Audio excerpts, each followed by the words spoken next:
I'm not kissing you.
Like I said, it's hard to walk on. Mm-hmm.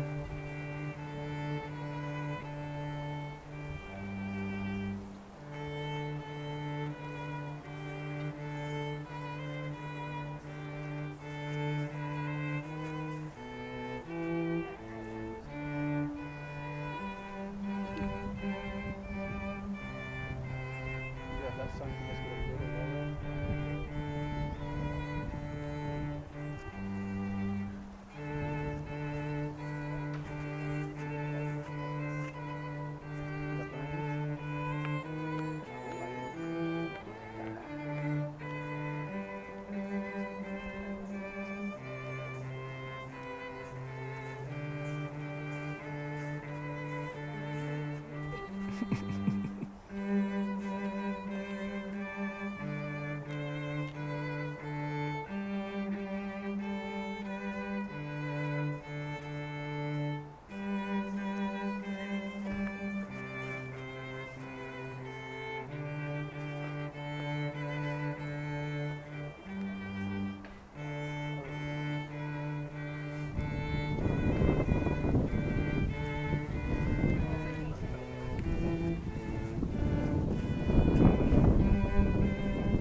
Jazz. Jazz.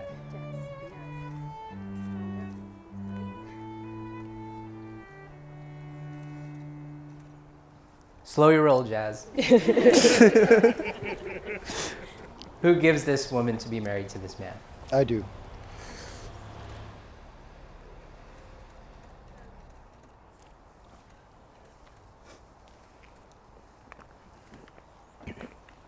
You may be seated.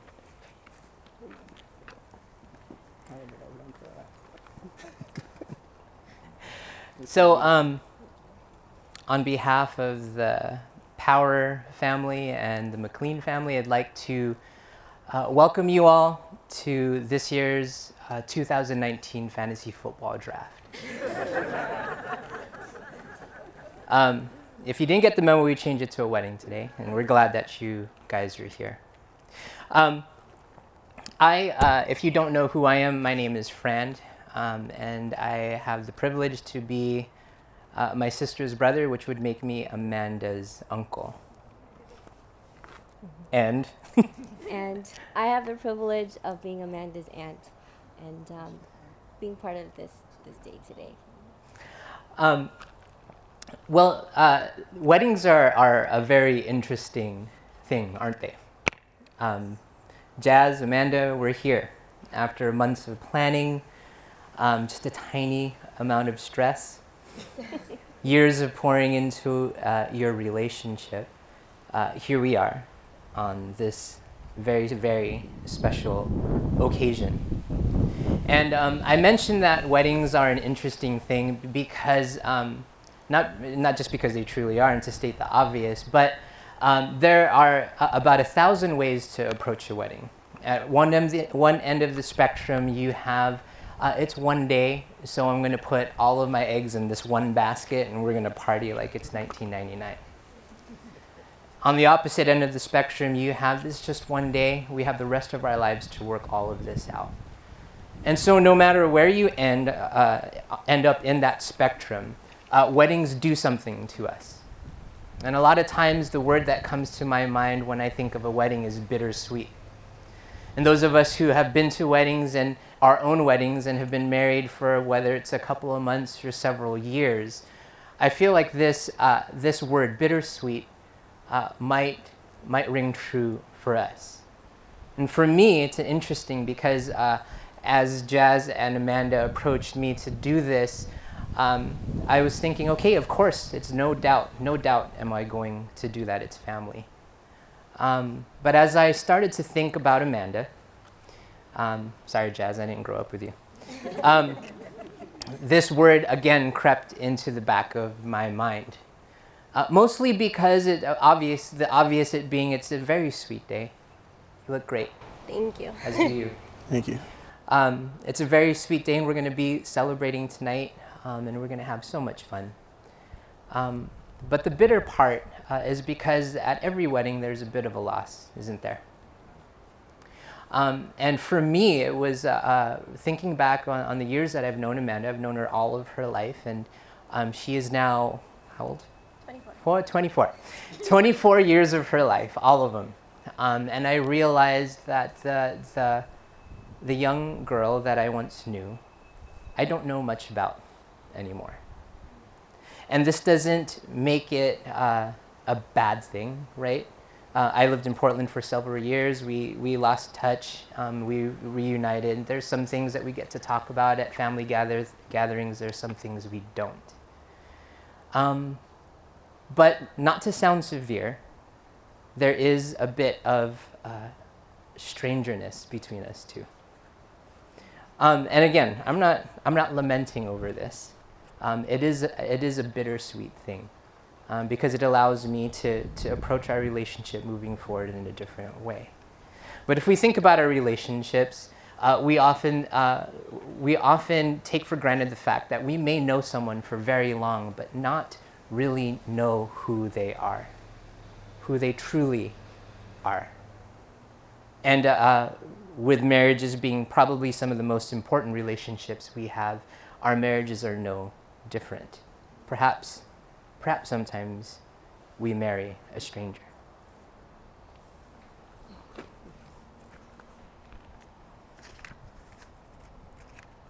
This is my stranger. So I've known Fran since I was 13 years old. And when we got married 16 years later, I thought I had him all figured out. But marriage changes you in profound ways, and I realized that I had been building up an idea of Fran, and this idea was not the whole picture of who he was. There were times after the wedding when I would look at him and marvel at his strangeness. I was so busy during those early years trying to fit him into the image I had built up of him. What I missed out on was the richness of discovering more deeply who he truly was. That's what I should have been marveling at. As we lived more life together, I gradually began to see him with clear, unselfish eyes. So after 28 years of friendship, 12 of those being married, we have both changed in significant but good ways. My hopes and dreams for him are different now. Amanda and Jazz, I know you have hopes and dreams for each other. Amanda, I know that you're proud of Jazz and want the best for him. And Jazz, I see your deep affection for Amanda and the many ways that you cherish her. But after the wedding, you may find yourselves looking at each other and marveling at each other's strangeness. This is okay. This is normal. But the extraordinary thing is, in the midst of strangeness, love and acceptance will help you discover each other again and find your way back to one another. And we share this with you today, not to be gloom and doom. And no, we're not also saying that we've arrived somewhere and that we've figured this out. But it is just a truth that we want to share with you. We haven't arrived anywhere. We're not trying to come off as the old uncle and aunt, trying to throw you a Hail Mary to save your marriage before it even begins. There's no such thing. And we're saying this because it's our hope that you just embrace this truth. Amanda, you will change. And Jazz, it's your duty to embrace this change. To know that Amanda will have highs and lows, good times and bad. It's not a warning. It's your opportunity to forge a new way of expecting things. It's a new way of loving. It's a new minuscule way of fulfilling some of the lofty promises that we make on wedding days. Jazz, you will change. And Amanda, it's your duty to embrace this change. To know that Jazz will have highs and lows, good times and bad. These are not warnings. It's your opportunity to forge a new way of expecting things. A new way of loving, a new minuscule way of fulfilling some of the lofty promises that we make on days like today. And so Amanda and Jazz, on this beautiful day, on this special occasion, today as you promise the world to each other, look forward to the days ahead where your expectations of each other get crushed. Look forward to the days where your expectations of each other get murdered, even obliterated. And it's my hope, it's our hope, everyone here, it's our hope that the stranger you find in front of you is more beautiful and worthy of love, grace, compassion, and understanding more than you could ever imagine on your own. It's on these days that you might find your expectations crucified, but your vows fulfilled. And Jazz and Amanda have written their own vows, and they will be sharing that with us today.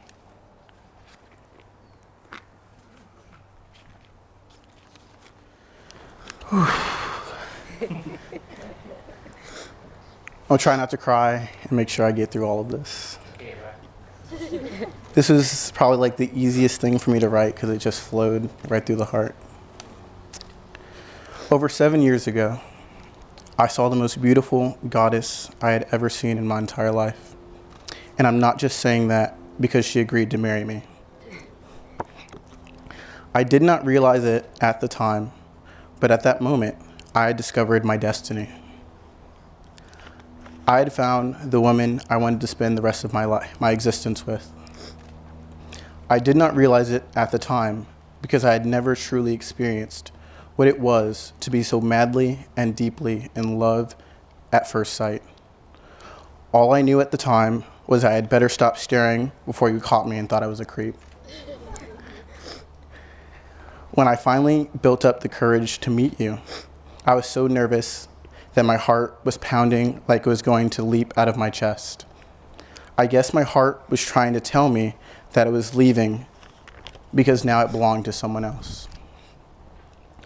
Over the years, we've had our ups and downs, our good days and our bad days. But from the moment I met you, you've always had my heart, and you always will. With my heart, you taught me what love is, how it feels, and what it looks like. You've taught me that love is the unbreakable bond we form when our souls unite into one. This union creates something so magnificent that there will never be words to justly describe it. Love is such a powerful force, and I am so grateful to have found it with you. With you, I feel most complete because half of me is all of you, and half of you is all of me. Your love continues to be the greatest blessing in my life, and in return, I promise to love you unconditionally and with every fiber of my being for the rest of my life and the next. Though I'm not perfect, and I will continue to make mistakes, I promise to learn from those mistakes and constantly strive to be the husband you deserve. I promise to be your greatest supporter and your most empathetic listener. I promise to never take you for granted and to remember to do the little things, even when we get old and boring. I promise to never let my pride be the greatest obstacle in admitting when I'm wrong, and not to excessively celebrate on the rare occasions that I'm right. I promise to be patient with you and constantly strive to compromise. I promise to always be faithful and to respect you. I promise to be by your side through every challenge we will face, no matter how big or how small. I promise to care for you, protect you, and fight for you. Lastly, I promise to always be the cheese to your burger. I love you, Amanda, more than anything and everything, always and forever.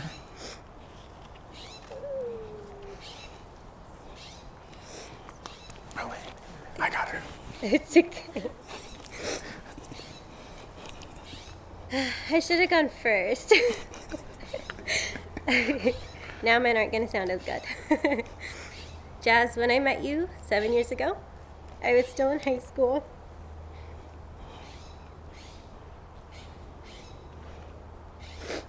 And you were leaving to go off to college to pursue your bachelor's in Oregon. I honestly never thought we'd be here today. But 4 years later, we eventually figured out how to manage things and work out long-distance dating. And I was relieved that you were coming home soon.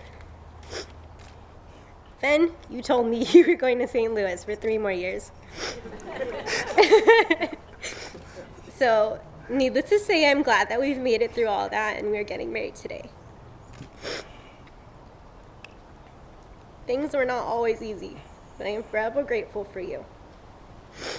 The first time I knew I really loved you was when you irritated me so much, and I wanted to kill you.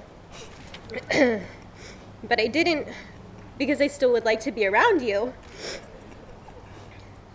So thank you for loving me no matter how difficult and unreasonable I can be at times, and I know that I can be.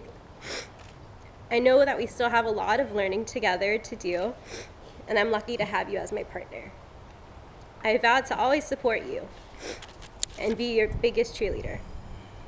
I vow to try my best in our marriage and work on us as much as possible, and to try to only be upset with you about one thing at a time, even though there's several things that I'm upset about.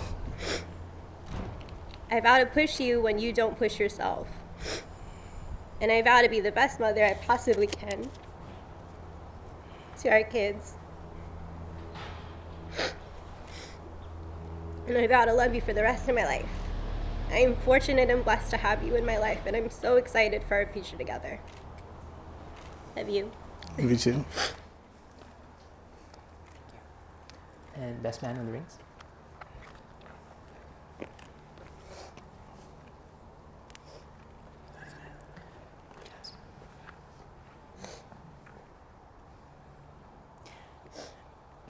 Jazz, repeat after me. Please take her hand. You want Jazz or Everett? This is pretty serious. Jazz. Okay. I, Jazz, I, Jazz, take thee, Amanda, take thee, Amanda, to be my wedded wife, to be my wedded wife, to have and to hold to have and to hold from this day forward, from this day forward, for better, for worse, for better, for worse, for richer, for poorer, for richer, for poorer, in sickness and in health, for sickness and in health, to unconditionally love, to unconditionally love, respect and cherish, respect and cherish, till death do us part. till death do us part.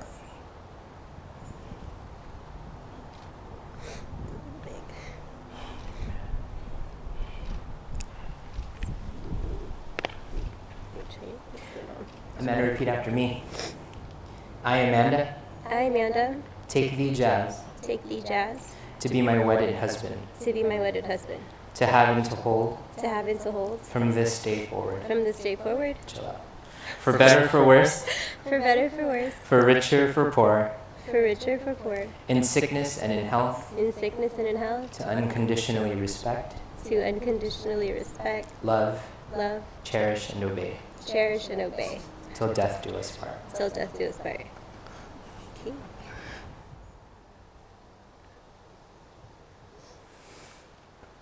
Jazz, you may kiss your bride. Oh, the best part.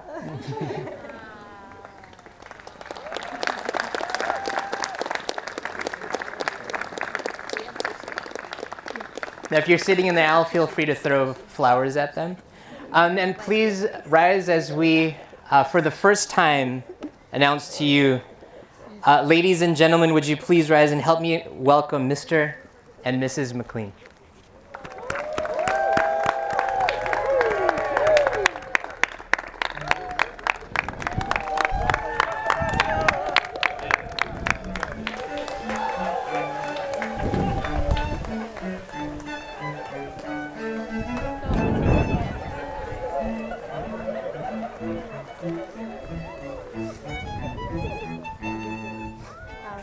My foot's cramping. Balls in my